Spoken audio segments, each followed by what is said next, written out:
Magandang umaga, Philippine Air Force. Alamin natin ang magiging lagay at taya na panahon ngayong araw ng Sabado, 20 June 2026.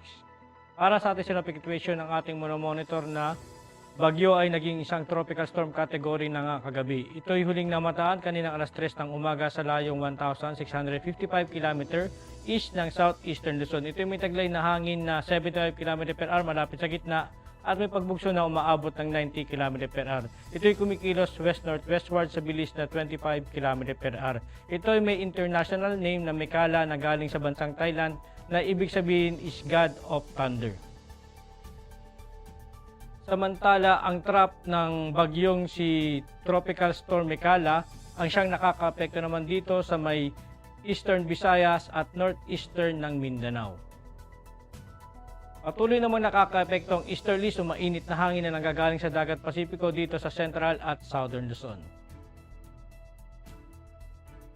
Para naman sa track and intensity forecast ng bagyong si Mekala, inaasahan natin na ito'y lalakas pa nga into severe tropical storm category mamayang gabi. Inaasahan din natin na ito'y papasok ng Philippine Area of Responsibility mamayang gabi o bukas na madaling araw at bibigyan ng pangalan na local name na Francisco. Asahan din natin na bukas ito'y lalakas pa nga into typhoon category at sa mga susunod na araw ito'y palalakasin o hahatakan nito ang habagat habang patungo ito sa may Japan at asahan natin na ito'y patuloy na kikilos ng west-northwest na galaw. Para naman sa ating general area forecast, ang buong Luzon, partikular na dito sa Metro Manila, ay makakaranas ng bahagyang maulap hanggang sa maulap na kalangitan na may pulupulong pag-ulan, pagkulog o pagkidlat. Samantala dito sa may Eastern Samar at Southern Leyte ay makakaranas naman ng maulap na kalangitan na may kalat-kalat na pag-ulan, pagkulog at pagkidlat. At sa natitirang bahagi ng Visayas ay makakaranas naman ng bahagyang maulap hanggang sa maulap na kalangitan na may pulupulong pag-ulan, pagkulog o pagkidlat. Dito naman sa may Surigao del Norte at Dinagat Island ay makakaranas naman ng maulap na kalangitan na may kalat-kalat na pag-ulan, pagkulog at pagkidlat. Sa natitirang bahagi naman ng Mindanao ay makakaranas ng bahagyang maulap hanggang sa maulap na kalangitan na may pulupulong pag-ulan, pagkulog o pagkidlat.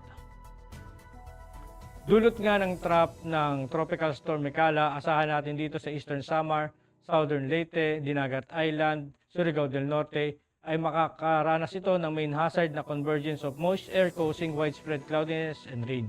Ang impact naman nito sa rotary, asahan natin ng reduced visibility in light to moderate turbulence, may restrict low-level operations at asahan naman natin dito sa may fixed wing ay expect IFR condition during approach and descent, turbulence and rain may cause delays.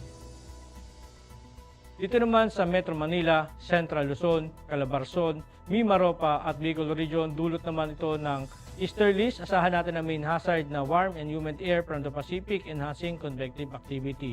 Ang impact nito, asahan natin sa rotary ang localized thunderstorm and light turbulence may briefly affect operations, especially inland in the afternoon. Sa fixed wing naman, asahan natin ang generally fair with possible isolated Charlie Bravos causing short-term delays or turbulence.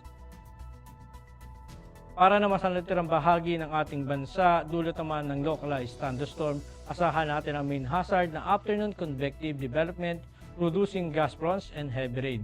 Ang impact naman nito sa rotary, asahan natin ang downburst, strong gas, and reduced visibility o significant hazard, avoid flight in Charlie Bravo activity. Sa fixed wing naman, asahan natin ang severe turbulence and wind shear likely during arrival and departure phases. Aircraft may experience temporary delays or require diversions. Para naman sa ating astronomical information, ang araw ay sumikat kaninang 5:28 AM at lulubog mamayang 6:27 PM.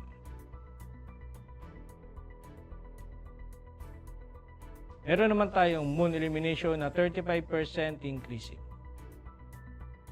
Para maging updated sa lagay at taya na panahon, i-follow lang ang aming social media accounts ng Air Force Weather Center. At yan lang po lagi ng ating panahon ngayong umaga at sa ngalan ng aming commanding officer na si Colonel Alvin John Cugador Pop Jesse, ako si Staff Sergeant Edmar B. Sagadraca Jr., Philippine Air Force, weather broadcaster ng Air Force Weather Center. Muli magandang umaga at maraming salamat.